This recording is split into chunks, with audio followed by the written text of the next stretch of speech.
Bonjour à vous tous, et bah comme prévu, on se retrouve pour un point stratégique.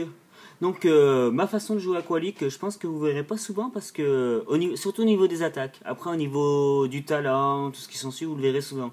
Mais au niveau des attaques, je pense pas que vous le verrez souvent jouer comme ça. Donc je vous propose un Aqualic de nature calme et de mettre 252 de points de vie.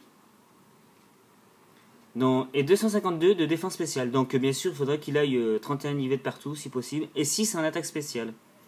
Donc voilà, moi je le joue avec acide armure. Parce que sa défense est lamentable. Ébullition pour le stable. Laser glace pour les types plantes. Et repos pour soigner.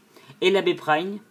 Et son talent hydratation. Donc du coup, dit qu'il est sous la pluie, ouais, il se réveille directement. Donc ce qu'il faut faire en fait, c'est il faut placer d'abord un Pokémon qui lance la pluie. Et une fois qu'il est tué, si la pluie reste encore longtemps, et ben, vous pouvez faire repos à volonté tant qu'il y a la pluie. Il se réveille tranquillement. Donc du coup, bah, en généralement, il faut le placer contre un Pokémon qui est très bon en attaque spéciale. Comme ça, Aquali prendra bien les attaques. Et si jamais vous voyez que c'est un Pokémon qui est très bon sur l'attaque, vous n'hésitez pas à changer parce que sinon Aquali ne fera pas long feu. Et c'est vrai que je peux vous dire que c'est vraiment un très bon Pokémon joué comme ça. Parce que je me rappelle qu'une fois je faisais un tournoi en monotype.